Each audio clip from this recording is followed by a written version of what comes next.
Hello and welcome to the second podcast of As Told by Bold. This podcast will introduce some of the resource centers here on campus that cater to the needs of our diverse students at California State University, Fullerton. We'll be featuring a student who identifies with each center to highlight their unique experiences and how the center has supported them. We hope you enjoy listening. Hi, my name's Brittany Brennan. I'm a Bold Scholar, and I'm a child and adolescent development at Cal State Fullerton, and I transferred from Santa Ana College.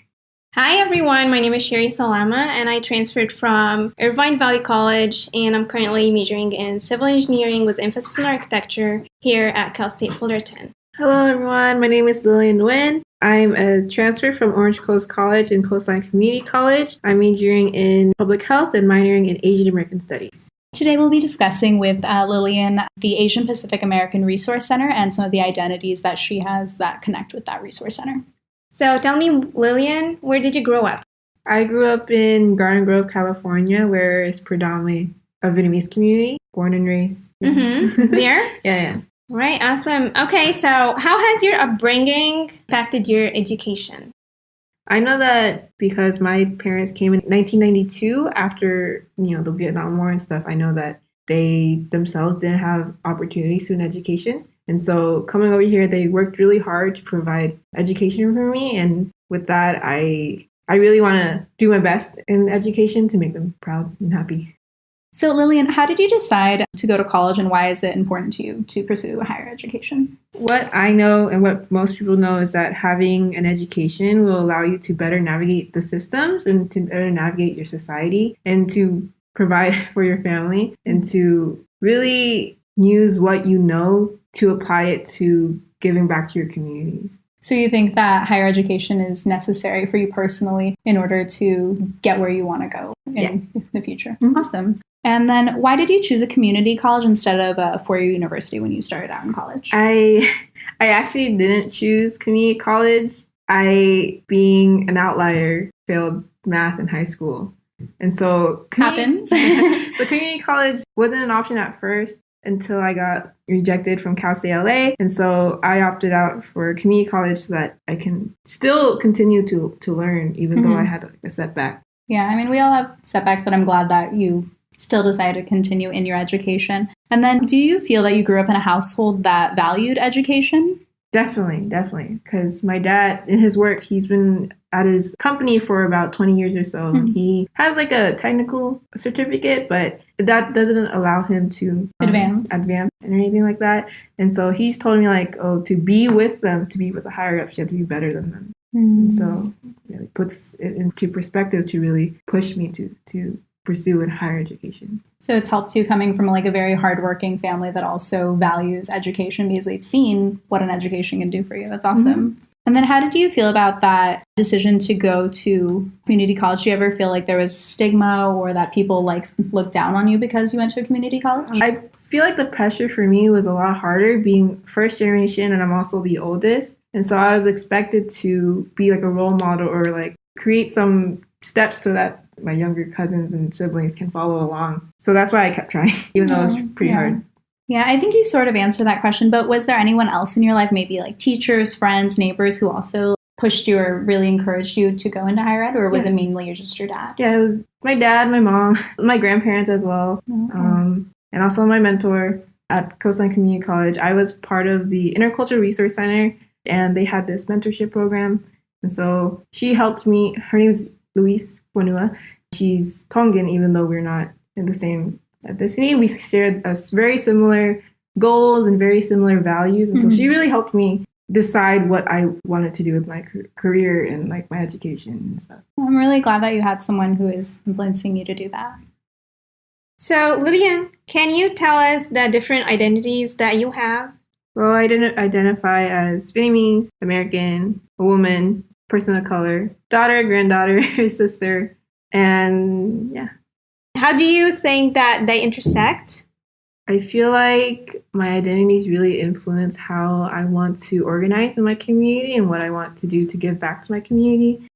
Being a woman, my grandmother had cancer and my mom also had cancer. So it kind of runs in the family. And so I really wanted to advocate for women's health in that. And also being Vietnamese, I know that The Vietnamese community is very predominant in Garden Grove, but it's not predominant in the United States, so to say. I want there to be a voice for the Vietnamese people. I know there's starting to be with Vietnamese people going to political seats, and so that's a start, but I'm thinking now in my education, with my identities, what can I do more to push my community? And so that not only are we united as our own community, so that we can stand in solidarity with other communities. Really pushed me to get into Asian American studies so that I can better understand how to navigate it. So I heard you talk about your college experience. Can you tell us a bit about how did the identities influence your college experience? Recently, I interned for a newly kickstarted team called Viet Rise. We were focused on community engagement and political involvement in the Vietnamese community. So we did phone banking, we went door knocking, and we basically went out to talk to these Vietnamese people in our neighborhoods. Literally, it was in the same neighborhood where I lived in. And so doing that, I was able to push for a Vietnamese voice in the political aspect, kind of trying to bridge my identities of being American and Vietnamese as well. Do you feel like your leadership started with you wanting to advocate for your community? Definitely. It really resonated with me and 10 other people that I worked really hard with over the summer in this past few months for the upcoming midterm election to really be the voices for the Vietnamese folks that weren't able to speak up as well. How do you advocate for others who share similar identities to yours but are afraid to speak out?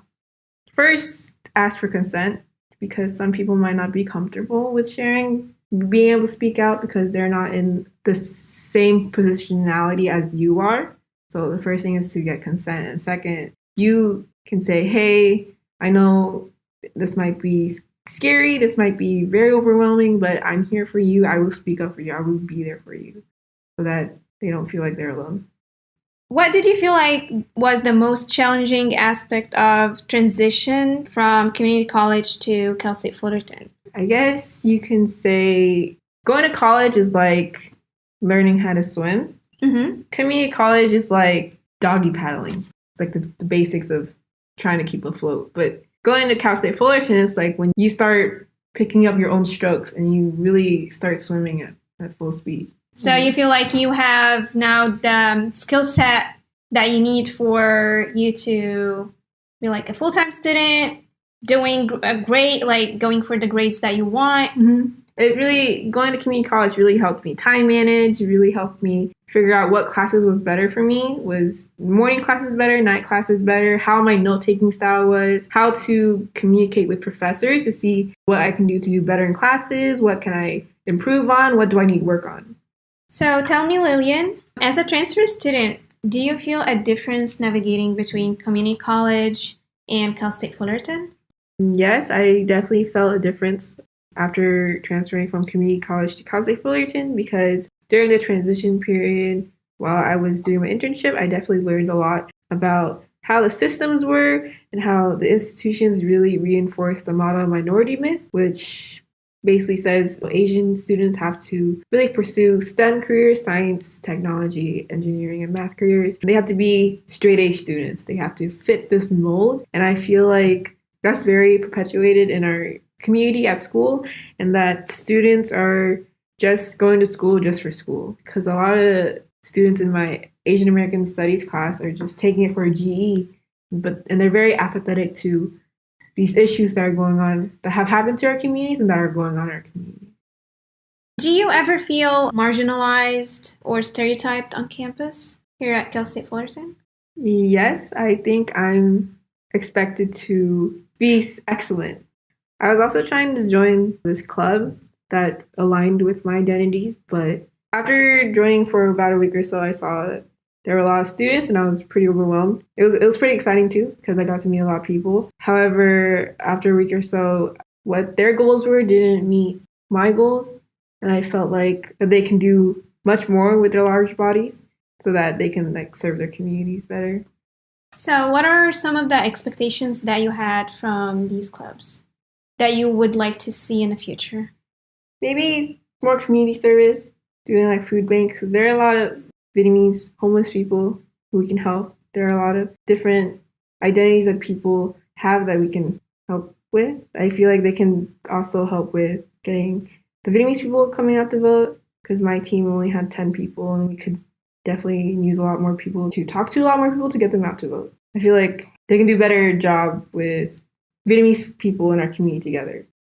And how did your identity play into your childhood? Growing up, my parents would strongly encourage me to go to Vietnamese language schools. I would go every Sunday, 9 a.m. until 2 p.m., around 1 p.m., 2 p.m. And I dreaded it. I was like, why do I have to go? Sundays, I can just sleep in and watch cartoons like everyone else is, but I have to wake up early just to go to Vietnamese school. And looking back, I am able to retain language of my parents, of their homeland. And that kind of helped me to retain sort of my roots. But then getting into high school and middle school, I started self-hating, loathing a little bit, because I started hating the last name Nguyen. Everyone knew about it. People kept asking, oh, did you know the other guy Nguyen too? Is he a cousin of yours? Is he like related to you? I got sort of ashamed because I didn't understand why I was the way I was. Why am I Vietnamese? Why couldn't I be another ethnicity? And I didn't realize why my community was the way it is. Growing up, I was always surrounded by Vietnamese people, and I never questioned it. I always thought it was normal to grow around people like you.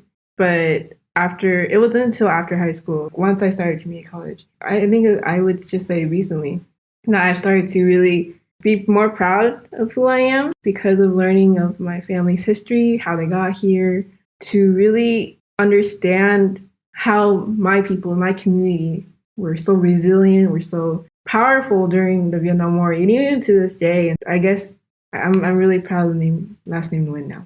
Lillian, I wanted to ask you, what is your connection to the Asian Pacific American Resource Center?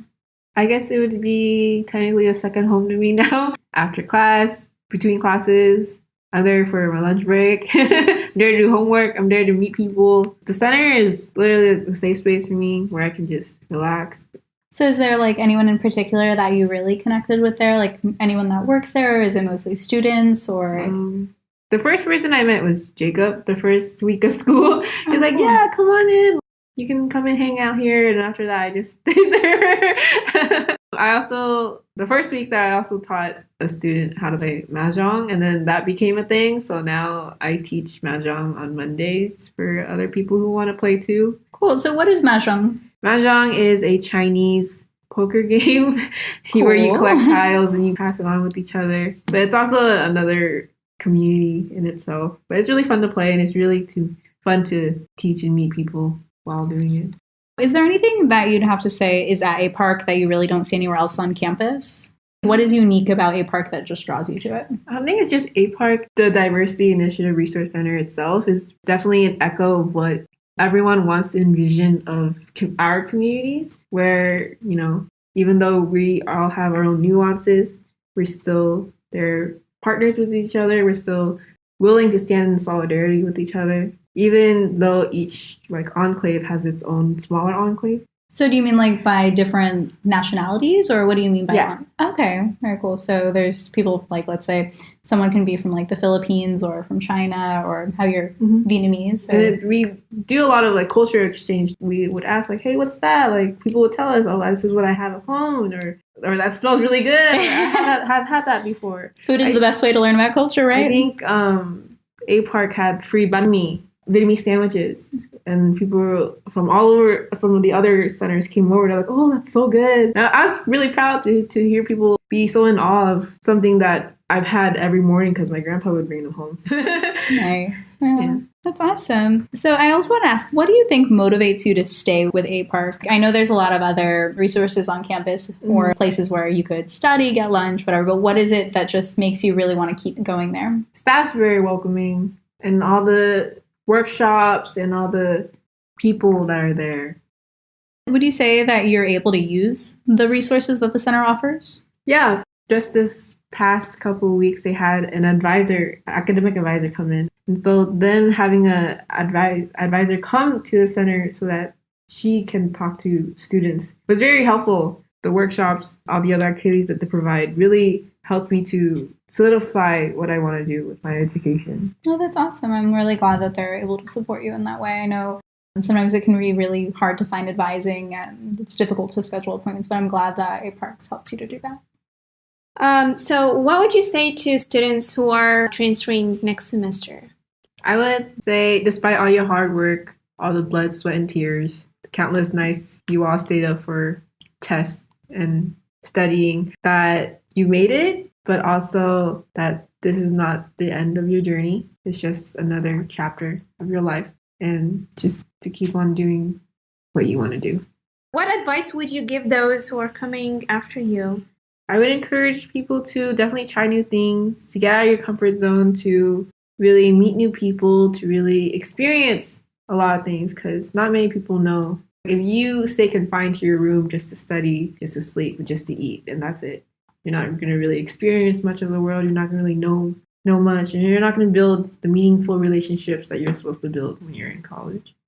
What would you like our listeners to remember from this interview? I have 3 things. One is to definitely register to vote. I know midterm elections has probably passed by now, but it's never too late to register to vote. Even if you're 16 or 17, you can still pre-register to vote. Your vote matters. 2 is definitely take an ethnic studies class. I know that even though it's required as a GE for our curriculum at Cal State Fullerton, I definitely think that encourage students to take ethnic studies class to really open your mind to the communities that surround us, but also to really open your heart and to really see where these communities are coming from so that you can be a better ally for these communities as well. Thank you so much, Lillian, for being on our podcast today.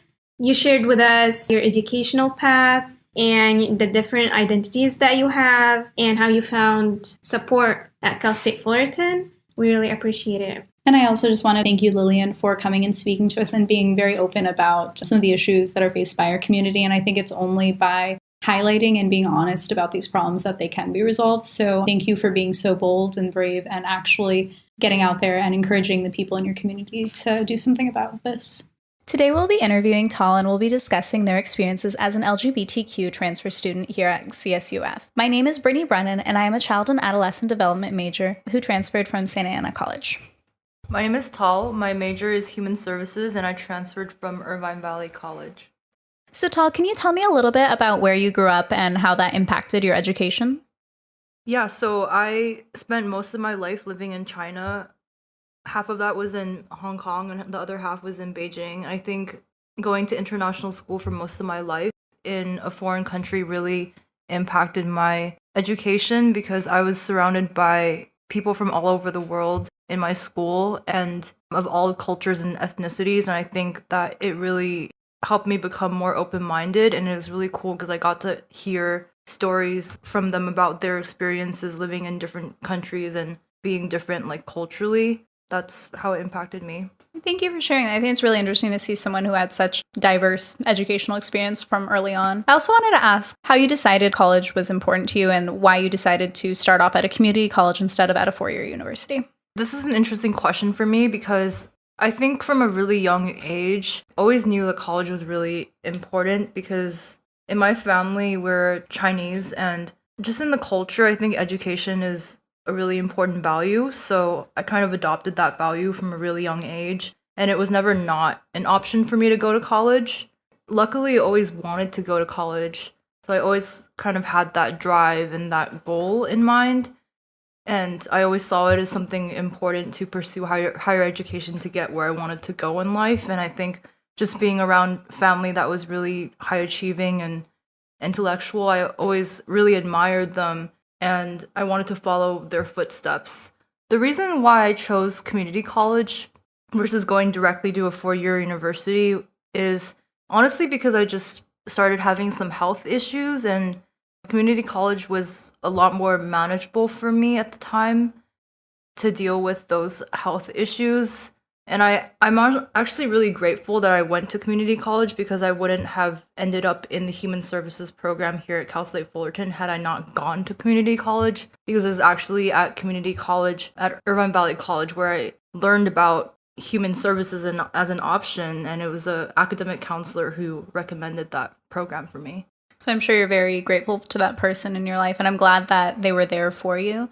So thank you for sharing about what it was like to be in the Chinese background and the pressures brought on by your family. Was it ever too much for you or overwhelming by that? Yeah, I definitely think that there's a lot of pressure for me to go to college and go to a really good college and succeed. Pretty much everyone in my family that I can think of has a college degree, and a lot of people in my family have masters. So I think being in a family that is so high achieving definitely puts a lot of pressure on me. And also just seeing, I think, people in my generation, so like cousins and such, getting into really good universities, it definitely increased that feeling of, oh, I have to like do well like them too. And I definitely didn't want to disappoint myself or my family. Shifting gears a little bit, can you tell us how your different identities have affected you? Yeah, so there's a number of different identities that I have, one of them being my sexual orientation. I identify as gay. I also identify as Chinese American. One other identity that I think is really important is my artist identity, actually. So I'm really into visual arts and creating music, painting, writing, things like that. My identities have definitely influenced my college experience. One thing that was very difficult for me was first coming into Cal State Fullerton was I think I just didn't meet a lot of other Asian Pacific Islander Desi folks who identified as queer, and that felt very isolating for me. Because I think that when you don't see other people who are like you and you don't really see that representation, it can definitely make you feel alone and make you feel like you're different from other people. And I think in general, just transferring from a community college to such a big college like Cal State Fullerton can be overwhelming in itself because you don't know anybody. And I definitely was feeling kind of lost last semester. I think that this semester I've been able to build more community and meet more people, and I'm very grateful for that. I'm glad that there's been people who are there to support you. I also wanted to ask, did you ever feel, I know you touched on it a little bit, but do you ever feel like marginalized on campus, that maybe you weren't welcomed in any way like that, or has it mostly been positive experience for you on campus? I honestly feel like it's been a really positive experience for me on campus for the most part. I think even living in housing, I've kind of noticed that housing and just the campus as a whole is very inclusive in its policies and stuff. So the fact that, we have gender neutral restrooms, the fact that we stress pronouns with residents in housing, I think it creates a really culturally inclusive climate. So for that reason, I haven't really felt that marginalized on campus. How do you connect with the LGBTQ Resource Center, and what have they offered you? I have gone to the LGBTQ Resource Center a couple times this semester, and I never went last semester, actually. And part of the reason was I honestly didn't know where it was, because it was somewhere in the TSU, I heard, and it was really small. I'm really grateful that the LGBT Resource Center and all the resource centers are in the library. I think it's a really good centralized location. It's easy to find, and I love how all of them are together, so you get to meet different people, which I think is really cool. I would love to go to the LGBT Resource Center more. I've gone a couple times this semester, and I just really utilize it as a place, I guess, to hang out, to meet more people. Don't usually get a lot of homework done there because I start talking to people. And I definitely want to attend more events at the LGBTQ Resource Center.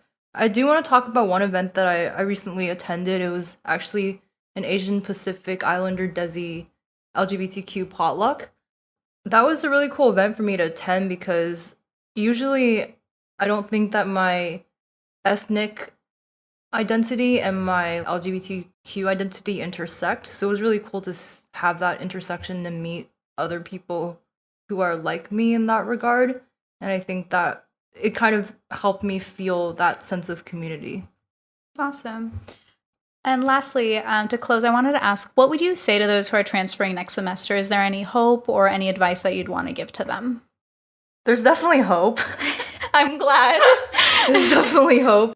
I would say that I definitely understand it can be an overwhelming experience to transition from a community college to a 4-year university, especially Cal State Fullerton, because there's over 40,000 students. So it's a really large student body. And what I would encourage those who are transferring to do is just really find ways to be actively involved on campus. And there's just so many ways that one could go about doing that. There's over 300 clubs, which is really crazy to me. So there's a lot of different clubs for a variety of different interests.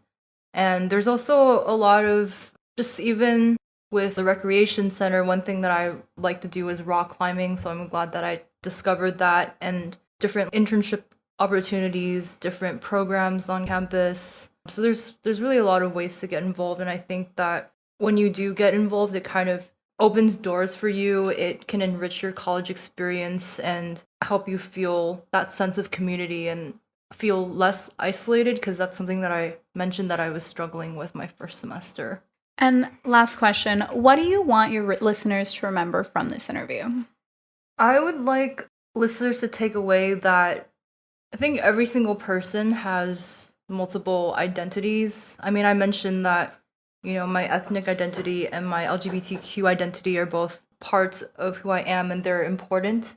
And I think it's important to be respectful and open to all of somebody's identities. And I think it's also okay if you don't understand one of someone's identities. Like, I've had people ask me questions about my sexual orientation, and I'm actually completely open to answering. I think the most important thing is just being able to ask those questions from a non-judgmental stance.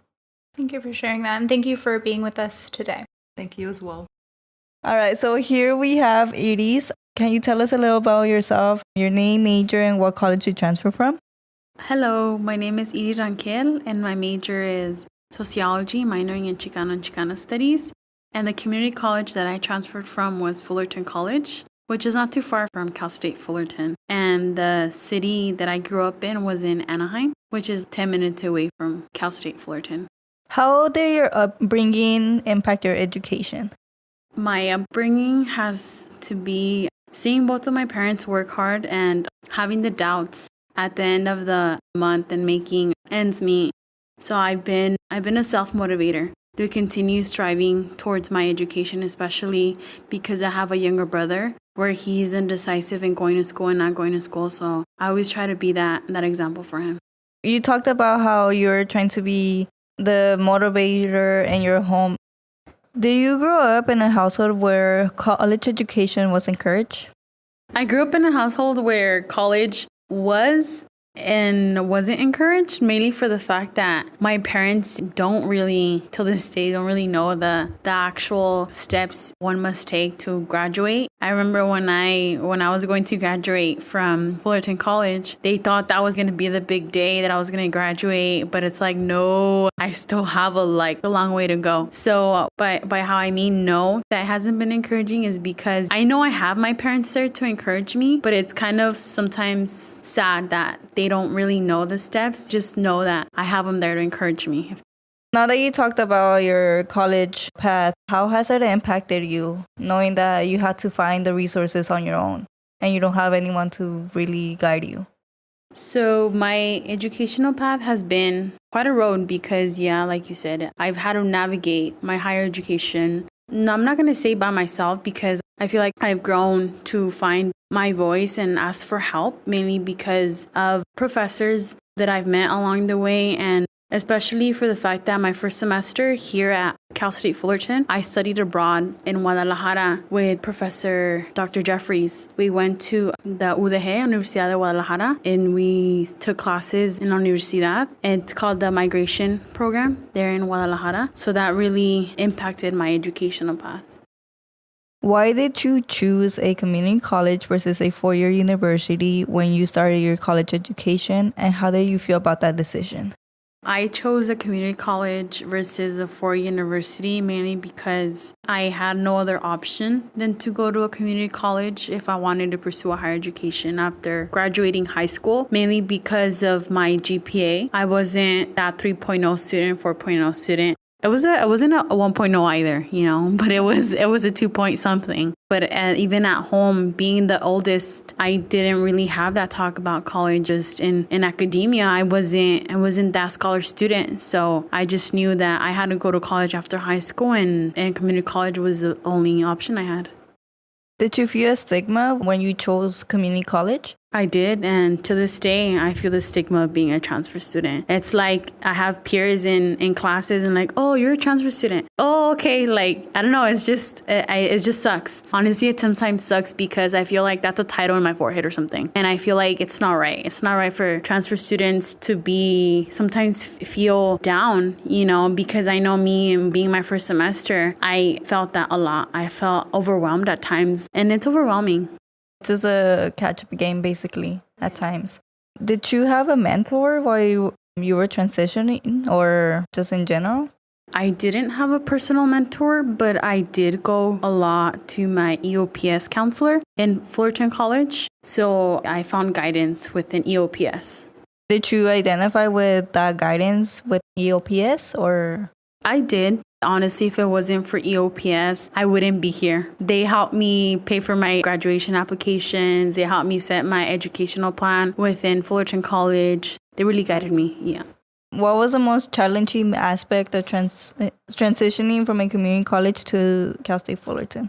The most challenging transition from community college to Cal State Fullerton would have to be the environment. The environment itself, because it's intimidating. Coming from a 2-year, it's like you have a lot of social activities going on campus, and I remember first getting here, it's like everybody's just on their cell phone, earphones. It's not that much communication going on within hallways. It's just you're on your own now. And I feel like that's the most intimidating thing, because I feel like in community college it's smaller and we're entering a new environment with different attitudes, styles that are just different than in a community college. So now I'm going to be asking you a little more about yourself. Can you tell us the different identities that you have and how those identities have influenced your college experience? The different identities that I have would have to be, I consider myself to be Mexican American, but most importantly, I'm a first-generation Latina. And the identities that I have influenced me within my college experience by being the first in my family in pursuing higher education and paving that path for my younger brother, most importantly, and my little cousins, showing them the importance of higher education. How do you advocate for others that share similar identities to yours but are afraid to speak out? I advocate for others by actively involved in Hermanas Unidas. That's an organization here on campus that empowers Chicana Latina students to pursue higher education. So we have weekly meetings, and then we also have students that identify themselves as being a transfer student. So I try to be as approachable as I can to them. And I also participate in the Adelante program through the Chicano Resource Center. So I am currently a peer mentor for a transfer student this fall. Have you been able to find a community here at Cal State Fullerton? I have. I found a connection within the Chicano Resource Center, mainly because the space feels a little home away from home, mainly because of the resources and activities that are going on within the Resource Center, because I feel like I can really relate to them and just the space itself and the people that are in there. And I build a community within the Chicano Resource Center through my organization as well, Hermanas Unidas. We have 3 social pillars that are very important. It's academic, social, and community service. So some of us usually go to the Chicano Resource Center to do our academic hours in the Chicano Resource Center. So even then, like, we have classes that are the same. We can get help from each other while being there.